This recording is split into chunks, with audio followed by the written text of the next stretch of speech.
visos šiaurės šalys. Tai jeigu žiūrėtumėm Europos žemėlapį, štai čia yra Europos žemėlapis, mes matom, kad tai Suomija, Švedija, Norvegija, Islandija ir mūsų Baltijos šalis, kurios irgi yra gerokai šiauriau. Europos centras. Lietuva Europos centras, kaip tėtis Nerijus sako. Estija, Lietuva, Latvija ir Lietuva taip pat priklauso šitam laukui ir Danija. Nepaminėjau.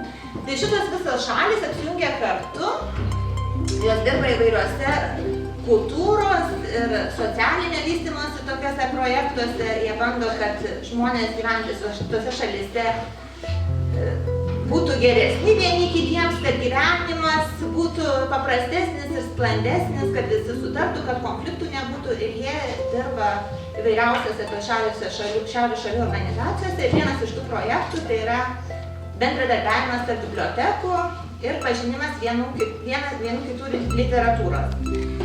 Ir šiemet tos šiaurės šalių bibliotekos nutarė, kad skaitysim 2 knygas.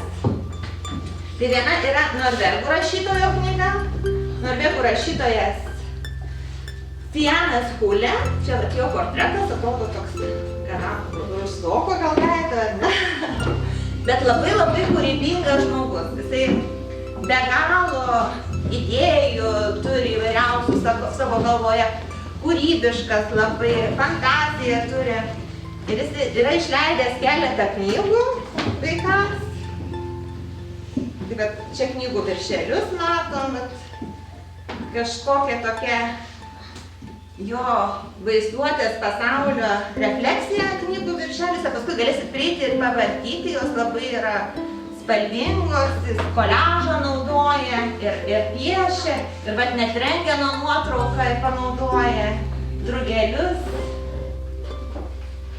Žodžiu, įvairiausi dalykai čia tokie truputį surrealistiniai, jeigu kas esat matę René Magritte, belgų surrealisto paveikslus, tai šio norvegų dailininko tie paveikslai galbūt kažkuo primena. Tai čia patys įvairiausi dalykai vyksta. Ir beje šitose literatūros skaitymuose kiekvienais metais būna tema skaitimų. Tai praeitais metais, kas buvo tarp skaitėt, buvo draugystė tema, o šiemet mūsų skaitymų tema yra ateitis. Ir buvo tą progą taip pat sukurtas plakatas, kuris yra langė. Gal kas atspėsit, kas čia yra per daiktas? Smėlio laikrodis. Teisingai, smėlio laikrodis čia yra. Tu truputį spausdinant sumažintas buvo vaizdas, bet galima ir šitaip žiūrėti, ir taip. Ir kas būtent yra ateitis. Dažnai laikrodis smėliukas, ar ne, kai byra, iš pradžių jis būna viršui, o paskui byra į apačią. Ir apačioje tai tie dalykai jau, kurie įvyko gyvenime mūsų, o smėlio laikrodžio viršui, tai kas laukia, ne? Tai va šiandien skaitysim tos tekstus ir Stiano Hulės knygoje tai irgi yra tos ateities tokie apmąstymai, kad Hermanas jisai ruošiasi mokyklą ir kas jo laukia mokykloje, kas ten atsitiks. Jis taip pat yra vaikas, ten iškrenta dantis. Tai čia visi tokie dalykai, kas laukia mūsų visų dar ateityje ir kaip mes tai priimam, kokie yra mūsų jausmai. Ir autorius savo knygoje irgi pateikia taip, kaip jis įsivaizduoja, kaip Hermanas, galbūt tai jis yra pats, kai buvo mažas vaikas, ar ne, dabar jam yra jau 48 metai šitam autoriui, bet jisai buvo toks pat mažas kaip ir mes, tai kaip jisai prisimena tą 6, 7, 8 metų berniuko vaikystę. Tai paprašysim tėčio Nerijaus, kad jisai paskaitytų mums šitą gražų tekstą, kurį bibliotekos pasiūlė. Nu ir paskui galbūt galės kažkokių klausimų iškart galėsim padiskutuoti. Ši knyga vadinasi Garmano vasara. Garmano vasara greit baigsis. Jau čirpia žiogai ir į svečius atvyko 3 senos tetulės. Garmanas užmerkia akis ir įsivaizduoja juodus šliužus, mieštinčias uodų sukopotas vietas ir mąsto apie tai, kad to jau reikės eiti į mokyklą. Jis vėl atsimerkia ir mato obelų šakas. Jos primena kreivus pirštus, vedančius į dangų. Artėja ruduo. Kelioms dienoms per metus į svečius atvyksta tetulės ir atsiveža savo artritus, išvaržas bei pyragą su kardamonu ir migdolais. Jos atplaukia keltu iš kitų laikų ir lautuvių įteikia Garmanui minkštą ryšulį. Garmanas jau beveik tokio paties ūgio kaip tetos, nors jam dar tik 6. Turbūt tetos kas vasarą truputį susitraukia, galvoja jis. Gal greitai jos išvis nebeišlys virš žolės. Megzta kepurė su baubu. Tikrai ne tokia, kokios jis norėtų, juoda su betona ženklu priekyje. Garmanas kiekvienais mielais metais gauna po tokią pačią. Dabar jis jau turi 6 megztas kepurės su bumbulais. Lygiai tiek, kiek Dievo karvytė juodų taškelių.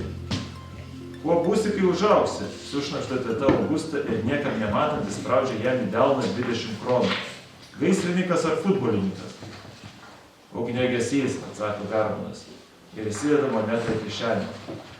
Koks jausmas artėja 1 klasiai? Tikriausiai pilve tau knipžda drugeliai, klausė teta Borghilda. Bijau, atsako Garmanas, ir ima svarstyti, kaipgi tie drugeliai įdomu suranda į pilvą. Teta Ruta susimąsto. Aš irgi kartais bijau, tyliai sako ji.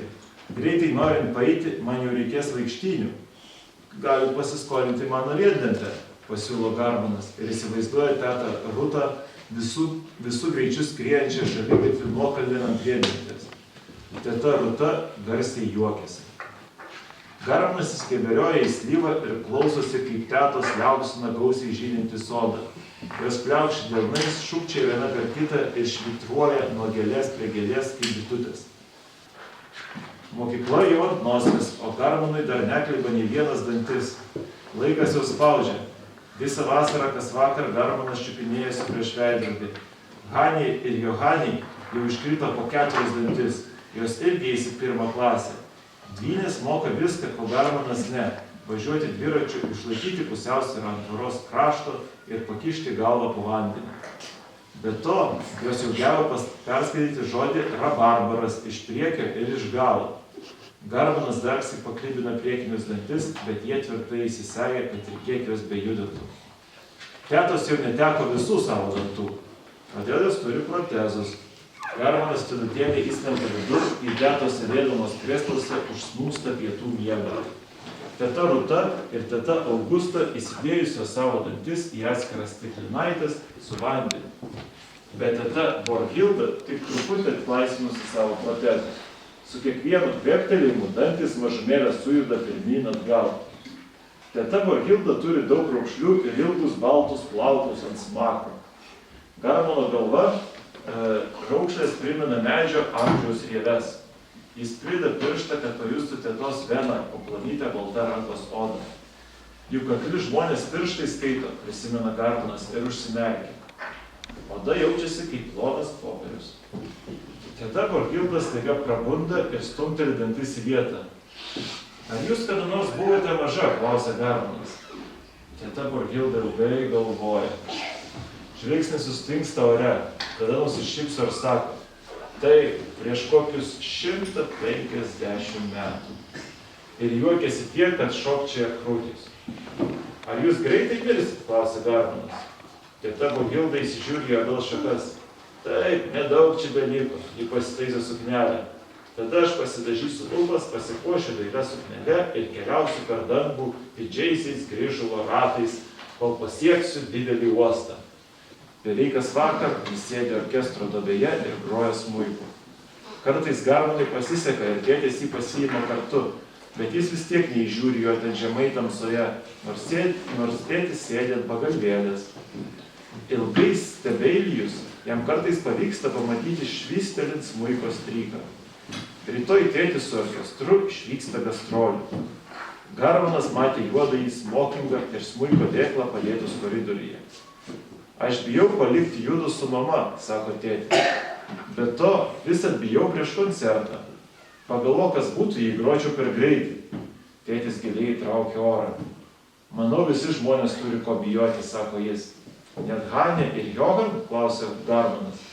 Net Hanė ir Johanė, sako tėtis, prieš pakildamas ir vėl nueidamas į paletę repetuoti. Rugsėjo 1-ąją Garmaną į mokyklą lydės mama. Ji jam nupirko naują užkandžių dėžutę ir kuprinę. Rytoj ji jam užris batų raištelius ir padės susisagstyti marškinių sagas. Jie išlenda, kai Garmanas sėdi tylutėliai. Jis įropoja vidun ir paberia paukščiams trupinių. Šie čirškia ir čirena iš džiaugsmo. Ant nugaros ten guli negyvas žvirblis. Garmanas paima jį į delną ir atsargiai paglosto pirštu. Pilkos kakliuko plunksnelės tebėra minkštos ir švelnios. Jis paguldo paukštelį į didelę tuščią degtukų dėžutę ir palaidoja žemę. Ant viršaus uždeda iš pagaliukų sudėtą kryželį. Sode jis girdi aidint tetulių balsus, jų juoką ir kavos puodelius ginčiojama. Tas, kuris miršta, keliaus dangumi grįžulo ratais, mąsto Garmanas, bet iš pradžių jis turi būti pakastas pas sliekus ir virsti žieve.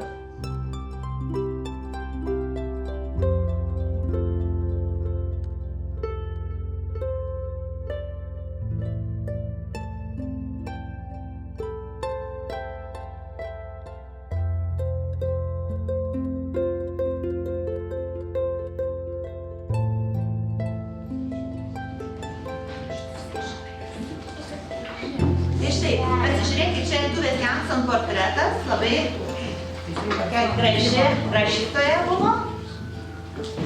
Apie ją gal paskaitysiu, nes jinai yra be galo svarbią vietą užimanti rašytoja pasaulio literatūrai. Kaip minėjau, jinai yra suomė, bet jos knygos yra išverstos daug kalbų. Ir skaitant lietuvių kalbą. Ir būtent dėl to, kad jos tos knygos tikrai yra ypatingos.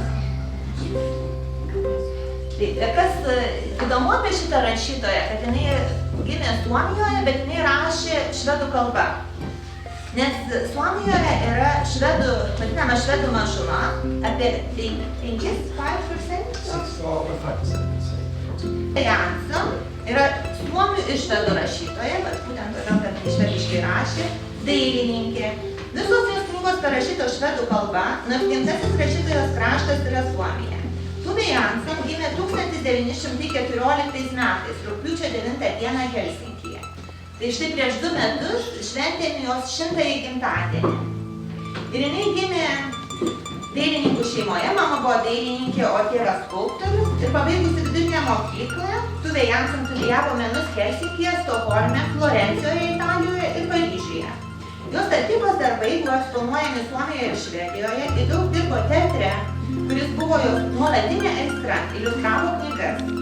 Janson žavėjosi anglų literatūra ir todėl ypatingai daug dirbo ties Orelo ir Tolkieno knygų iliustracijomis. 1938 metais parašė ir iliustravo savo knygą Maži troliai ir didelis potvynis. Vėliau pasirodė knygos Trolis, mumis ir kometa bei burtininko skrybėlė. O tada dar 12 knygų iliustruotų originaliais piešiniais.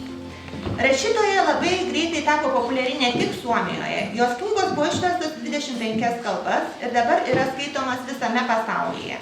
Būtent šios knygos lėmė pasaulinį autorės pripažinimą. Tuvė Janson buvo apdovanota daugybę medalių ir premijų, o tarp jų ir tarptautinė Hanso Kristiano Anderseno premija.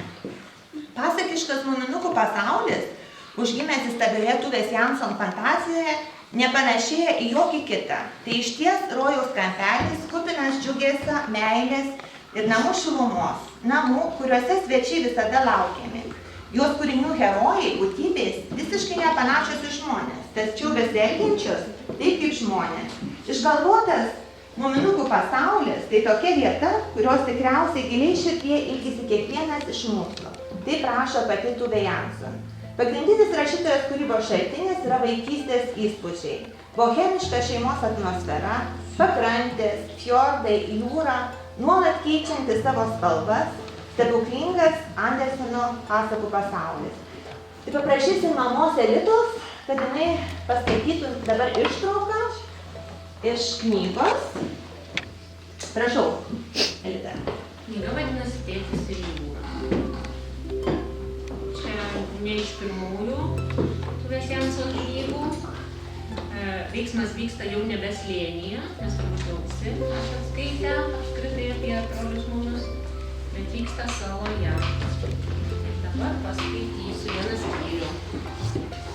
Šeima stiklinėme rutulyje.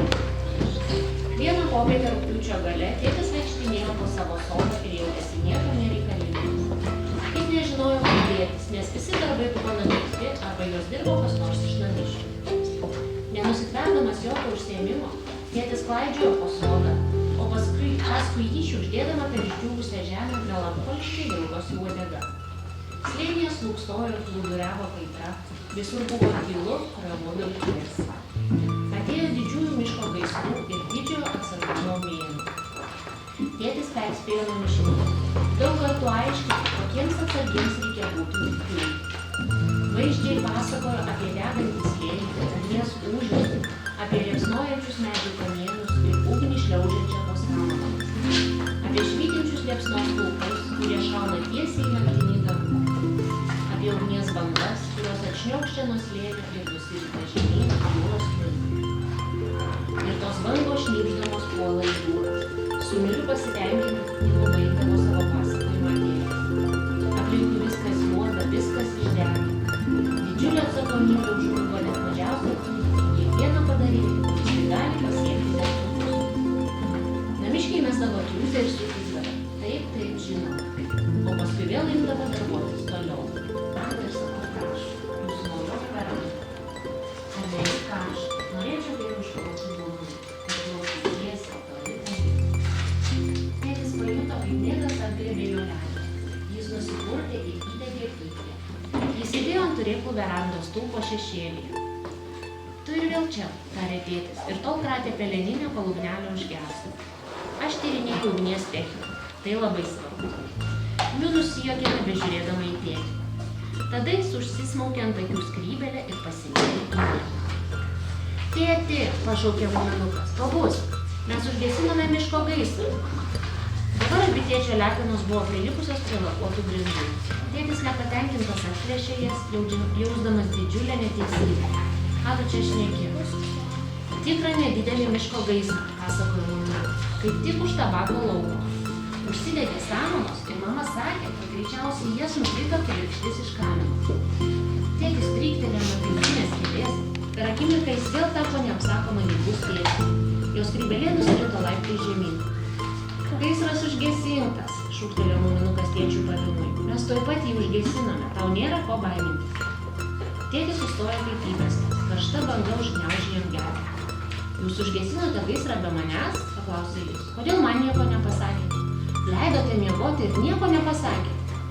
Mielasis, tarė mama pro virtuvės langą. Mes manėme, kad neverta tave žadinti. Tai buvo visai maža ugnis, vos rūko.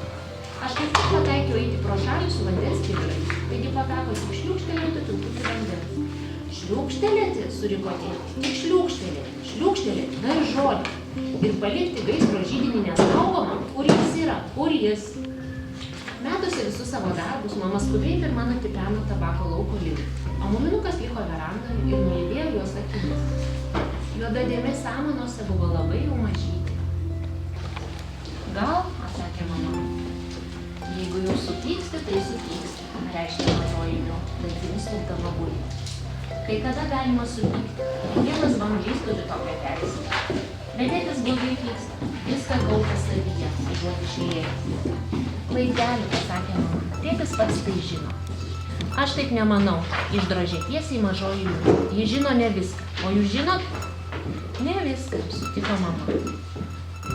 Tėtis įkišo nosį tarp samanų ir pauodė gaižų dūmų kvapą. Žemė net nebuvo šilta. Jis iškratė pypkę į skylę ir papūtė žarijas. Jos trumpam sužiuravo ir užgeso. Tėtis užmindžiojo nelemtąją vietą ir lėtai nutipeno sodan pažiūrėti į stiklinį.